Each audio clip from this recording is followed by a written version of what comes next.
4, 3, 2, 1. Cue music. This is Movies First with Alex First. Michelle Pfeiffer, a love story. That is, I love seeing her dominate on the big screen. And that she does in a decidedly quirky tale, which is a mixture of Woody Allen, the Addams Family, and Wes Anderson. Pfeiffer's commanding presence here is unforgettable. She positively revels in the glory as a leading lady par excellence. Pfeiffer plays aging Manhattan socialite Frances Price.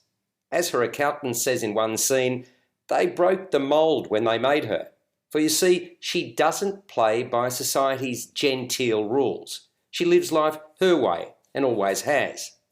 She and her husband didn't see eye to eye, and one day, many years ago, he died of a cardiac arrest.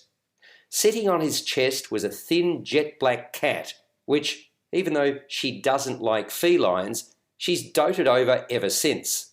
Still, she left her dead husband on the bed for days before calling the authorities.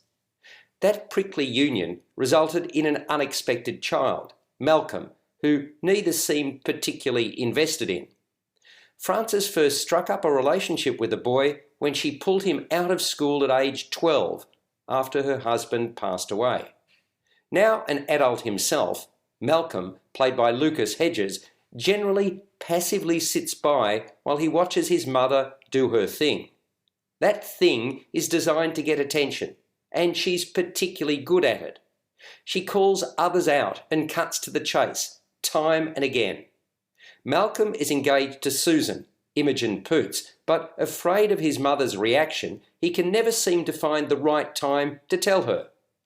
On the verge of bankruptcy, Frances is offered a lifeline by way of an apartment in Paris by her best friend Joan, Susan Coyne. So, with no other choice, Frances withdraws all her remaining funds, purchases a swish cabin for her son and her cat, and sets sail. By then, Susan has given Malcolm his marching orders after he reveals his mother's plans, which also involve him. En route to the French capital, Malcolm takes more than a passing interest in a clairvoyant aboard the ship, played by Danielle MacDonald. Upon arrival, Frances, who's come with several bundles of US $100 bills, readily finds ways to fritter and give away her remaining funds.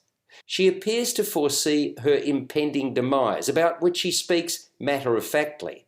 She's contacted by a lonely widow, Madame Reynard, Valerie Mahaffey, who's in desperate need of companionship, and despite a rocky start, ingratiates herself into Frances's life. Suddenly, Frances's black cat runs away, and she engages the services of a private eye, Isaac de Bacol, and the clairvoyant from the ship to try to track him down. Then Malcolm's ex shows up with her former fiancé Tom, Daniel de Tomaso, who doesn't appreciate Malcolm having phoned Susan to reconnect. Finally, after a seeming cry for help, Frances's best friend Joan also puts in a sudden appearance. By then, her flat is populated by no less than 8 people. As they say in France, sacre bleu. Movies First with Alex First. Patrick DeWitt has adapted his book for theatrical release, for which Azazel Jacobs takes the reins as director. In novel terms, French Exit is a real page-turner. You have no idea what's going to turn up next, nor how it will end.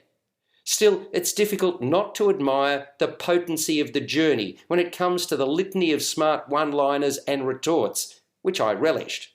Arguably, at 110 minutes, it's a tad too long and meandering, but I enjoyed investing in the characters.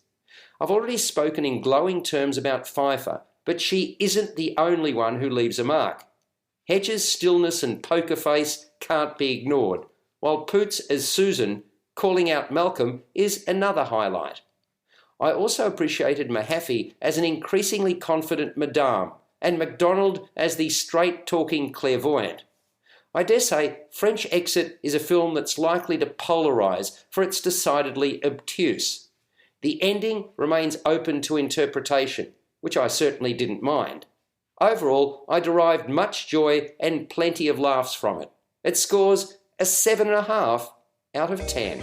You've been listening to Movies First with Alex First. Available at Apple Podcasts, Google Podcasts, Spotify, iHeartRadio, or your favourite podcast player. You can also stream on demand at Bytes.com. This has been another quality podcast production from Bytes.com.